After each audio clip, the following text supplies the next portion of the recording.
Entre 1992 y 1999, un hombre recorrió Colombia dejando un rastro de muerte que nadie podía conectar. Cuando finalmente lo capturaron, las autoridades descubrieron que habían estado buscando a varios asesinos diferentes, pero todos los crímenes pertenecían a una sola persona: Luis Alfredo Garavito Cubillos, conocido como La Bestia. Confesó haber violado y asesinado a más de 130 niños, aunque las investigaciones sugieren que el número real supera las 192 víctimas. Génova es un pequeño municipio en el departamento de Quindío, en el corazón cafetero de Colombia. Allí nació Garavito el 25 de enero de 1957. El mayor de 7 hermanos en una familia marcada por la pobreza extrema y la violencia doméstica. Su padre era un hombre alcohólico que golpeaba a su esposa y a sus hijos con regularidad, especialmente a Luis Alfredo, quien recibía los peores castigos. Años después, durante los interrogatorios, Garavito revelaría que fue víctima de abuso sexual por parte de 2 vecinos cuando tenía apenas 5 años. Nadie en su familia le creyó cuando intentó contarlo, y ese silencio se convirtió en una herida que nunca cicatrizó. Abandonó la escuela en 5º grado de primaria porque necesitaba trabajar para sobrevivir. Durante su adolescencia y juventud, pasó por decenas de empleos diferentes: vendedor ambulante, ayudante de construcción, trabajador agrícola en fincas cafeteras. Nunca duró más de unos meses en ningún lugar. Quienes lo conocieron en esa época lo describían como un hombre callado, de baja estatura, con una sonrisa amable que inspiraba confianza. Nadie sospechaba lo que se gestaba en su interior, esa oscuridad que él mismo describiría como una fuerza que no podía controlar. Los primeros crímenes comenzaron en 1992, aunque pasarían años antes de que alguien conectara los casos. Garavito había desarrollado un método que perfeccionó con el tiempo hasta convertirlo en algo casi sistemático. Viajaba constantemente entre departamentos. Nunca se quedaba demasiado tiempo en un solo lugar y elegía a sus víctimas con una precisión escalofriante.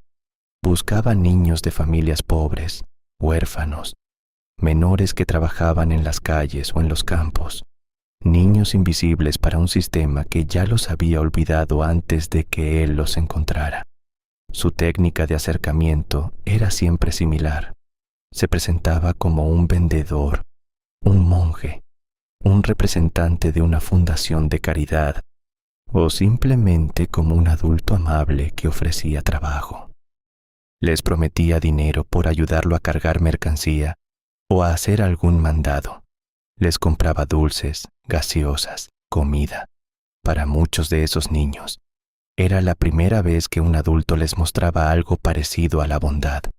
Caminaba con ellos durante horas, alejándolos poco a poco de cualquier zona poblada, adentrándose en cañaduzales, bosques, terrenos baldíos.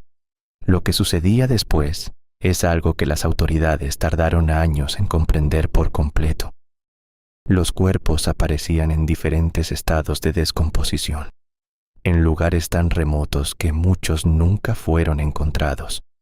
Las familias denunciaban desapariciones, pero en la Colombia de los años 90, un país devastado por el conflicto armado, el narcotráfico y la violencia generalizada, la desaparición de un niño pobre rara vez generaba investigaciones exhaustivas. Los casos se archivaban, las familias lloraban en silencio, y Garavito seguía moviéndose. Viajó por al menos 11 departamentos diferentes: Antioquia, Caldas, Risaralda, Quindío, Cundinamarca, Boyacá, Tolima, Valle del Cauca, Meta, Casanare y Caquetá. En cada lugar dejaba víctimas, pero las jurisdicciones separadas impedían que los investigadores vieran el patrón completo. Un detective en Pereira no tenía forma de saber que el mismo modus operandi se repetía en Tunja o en Armenia. Era como si La Bestia hubiera entendido instintivamente cómo explotar las fallas del sistema judicial colombiano. El primer indicio de que algo masivo estaba ocurriendo llegó en 1997, cuando un grupo de investigadores del CTI comenzó a notar similitudes entre casos de diferentes regiones. Los cuerpos presentaban marcas de ataduras en muñecas y tobillos, señales de tortura prolongada, evidencia de violación. Pero incluso entonces, muchos creyeron que se trataba de una red de traficantes o de un grupo organizado. La idea de que un solo hombre pudiera ser responsable de tantas muertes parecía inconcebible. Pero había algo que los investigadores aún no sabían. Garavito no solo mataba, sino que llevaba un registro detallado de cada uno de sus crímenes. Y ese registro estaba a punto de caer en manos de las autoridades de la manera más inesperada. El 22 de abril de 1999 cambió todo. Ese día, en Villavicencio, capital del departamento del Meta, Garavito intentó atacar a un niño cerca de una zona comercial, pero algo salió mal en su rutina perfectamente ensayada. Un vagabundo que dormía cerca escuchó los gritos del menor y corrió a ayudarlo. Garavito huyó, pero el testigo logró dar una descripción detallada a la policía. Un hombre de baja estatura, cabello canoso, gafas, con una cicatriz notable en el rostro. La policía de Villavicencio comenzó una búsqueda inmediata. Horas después, encontraron a un hombre que coincidía con la descripción caminando por las calles del centro. Se identificó como Bonifacio Morera Liscano, uno de los muchos alias que utilizaba. Pero cuando lo llevaron a la estación y tomaron sus huellas dactilares, el sistema reveló algo que ninguno de los oficiales presentes esperaba. Ese hombre tenía órdenes de captura en múltiples departamentos por casos de homicidio y abuso sexual. Y su verdadero nombre era Luis Alfredo Garavito Cubillos. Los primeros interrogatorios fueron desconcertantes para los investigadores. Garavito se mostraba tranquilo, casi dócil, colaborando con las preguntas de manera que parecía genuinamente arrepentido. Pero cuando comenzó a hablar de sus crímenes, la magnitud de lo que estaban escuchando superó cualquier caso previo en la historia criminal de Colombia. Confesó asesinato tras asesinato, proporcionando detalles que solo el perpetrador podía conocer. Ubicaciones exactas de los cuerpos, características físicas de las víctimas, fechas aproximadas de cada ataque. En su habitación, los investigadores encontraron algo que heló la sangre de todos los presentes. Garavito guardaba recortes de periódicos sobre sus propios crímenes, mapas con marcas que indicaban los lugares donde había dejado cuerpos, y una libreta con anotaciones crípticas que funcionaba como un macabro registro contable de sus víctimas. Cada marca representaba una vida arrebatada. Cuando los fiscales terminaron de contar, el número superaba las 130 confesiones directas. Los equipos forenses comenzaron a excavar en los lugares que Garavito indicaba. En fosas improvisadas a lo largo de todo el país, fueron apareciendo los restos de niños que habían sido reportados como desaparecidos años atrás. Familias que habían perdido la esperanza de encontrar respuestas recibieron la peor noticia posible, pero al menos una certeza terrible. Colombia entera entró en estado de shock cuando los medios comenzaron a reportar los hallazgos. El Tiempo, El Espectador y Semana dedicaron portadas enteras al caso, que se estaba convirtiendo en el más grande de la historia del país. Las víctimas tenían entre 6 y 16 años. Eran lustrabotas, vendedores de dulces, niños que ayudaban a sus padres en el campo, menores en situación de calle. Garavito los había elegido precisamente porque sabía que nadie los buscaría con urgencia. En sus confesiones, describió cómo los emborrachaba con alcohol antes de atacarlos, cómo los torturaba durante horas, cómo sentía una mezcla de placer y odio que no podía explicar. Los psiquiatras que lo evaluaron encontraron a un hombre con un coeficiente intelectual superior al promedio, perfectamente consciente de la diferencia entre el bien y el mal, incapaz de sentir empatía, pero completamente capaz de simularla. El proceso judicial se convirtió en un laberinto legal sin precedentes.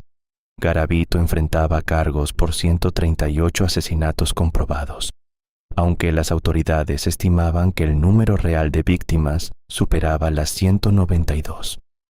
En cualquier otro país, un criminal de esta magnitud habría recibido múltiples cadenas perpetuas o la pena de muerte, pero la Constitución colombiana de 1991 establecía un máximo de 40 años de prisión, posteriormente ampliado a 60. Y aquí es donde el caso tomó un giro que indignaría a todo un país. La ley colombiana contemplaba reducciones de pena por colaboración con la justicia y buen comportamiento. Garavito, con su inteligencia calculadora, había confesado voluntariamente, había guiado a los investigadores hacia los cuerpos, había proporcionado información que permitió cerrar decenas de casos. Bajo el marco legal vigente, esa colaboración podía reducir su condena de 60 años a apenas 22. Los abogados de las víctimas y la opinión pública clamaban por justicia, pero el sistema parecía diseñado para proteger incluso a los monstruos más terribles. El debate nacional que siguió fue intenso y doloroso.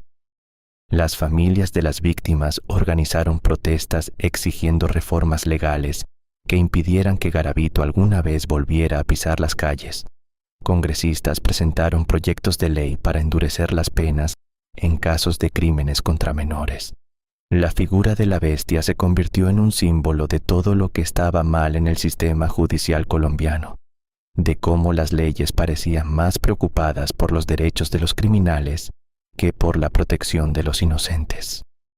Garavito fue trasladado a la cárcel de máxima seguridad de Valledupar, en el departamento del Cesar.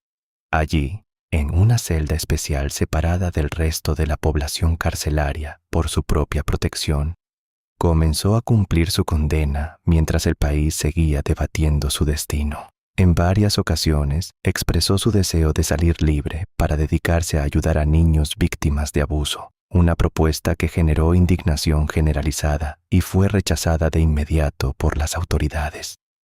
Los años pasaron, y cada cierto tiempo el nombre de Garavito volvía a aparecer en los titulares.